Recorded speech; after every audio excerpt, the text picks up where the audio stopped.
जय जगन्नाथ संग मैंने समस्त को नमस्कार। देखो तो मैं क्या क्या खाना बना रहे हैं। मछली घाट है, बहुत अच्छा लगता है। छुई आड़ी का मसला है। आलू चोखा बना रहे हैं। मछली है, संगमन मछली, दाल कलरे आलू चिप्स है, संगमन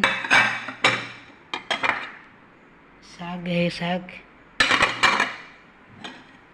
दही बैगन सब्जी है, संगमन देखो पापड़ भीतर अच्छी बड़ी